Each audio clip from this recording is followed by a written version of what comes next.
আসসালামু আলাইকুম বন্ধুরা, ছোট্টদের দৃশ্য আঁকানো শেখাতে চাইলে এই ভিডিওটি তাদেরকে দেখাবেন।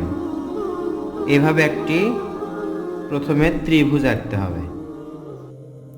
এখানে একটি ত্রিভুজ আঁকলাম। ত্রিভুজ আঁকার পর এদিকে একটা দাগ দিতে হবে, এখানে একটা দাগ দিতে হবে, আর এই দুইটা দাগ এভাবে মিলে দিতে হবে। আমরা একটি ঘর আঁকবো। এরপর এখান থেকে নিচের দিকে একটা দাগ, এখান থেকে একটা নিচের দিকে দাগ, এখানে একটা দাগ। তাহলে ঘরের শেপ হচ্ছে, এটার সাথে মিলে দিব এবং এটার সাথে এটা। ঘরে আমরা জানালা আঁকবো। বড় করে একটা জানালা আঁকলাম এইভাবে। এই তো, এখানে একটি দরজা আঁকবো। দরজা আঁকলাম। এরপর এখানে একটি বৃত্ত আঁকবো ছোট্ট করে। সুন্দর একটি ঘর হলো। ঘরের মাথায় চালের উপরে এইভাবে সোজা দুইটা দাগ দিয়ে, এই তো, এক পাশে ঘর এবং আরেক পাশে আমরা গাছ আঁকবো। এখানে গাছ কিভাবে আঁকতে হয়, এই তো, এটা হচ্ছে ইংরেজি অক্ষর ভি। ভি থেকে নিচের দিকে একটা দাগ, এই পাশে আরেকটা দাগ। এত দূর পর্যন্ত নিয়ে আমরা এখানে একটি না, গাছের শিকড় আঁকবো। এইভাবে শিকড় আঁকবেন। এরপর উপরে পাতা আঁকতে হবে।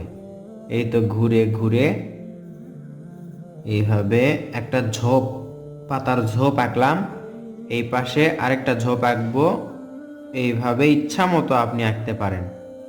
আস্তে আস্তে আঁকতে হবে, ধৈর্য দিয়ে মনোযোগ সহকারে আঁকতে হবে, তাহলে ড্রয়িং সুন্দর হবে।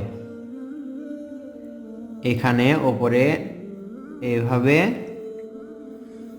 এই পাশে আবার এখানে, তাহলে সুন্দর একটি গাছ আঁকা হলো। এর ওপর চাইলে আরো আঁকা যায়। যত আঁকবেন ততই বড় হবে গাছটি।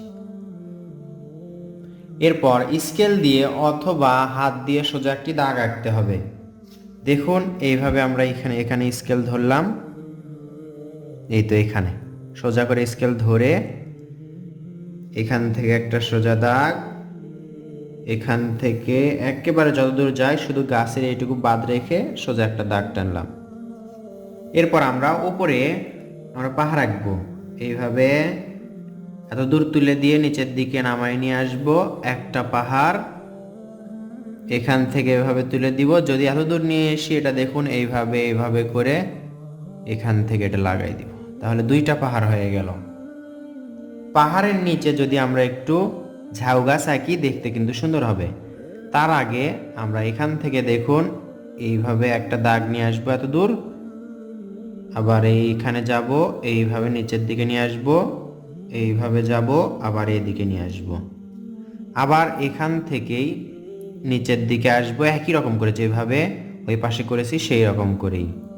তবে নিচের দিকে আসছে, দাগগুলো একটু চওড়া হচ্ছে, দেখুন।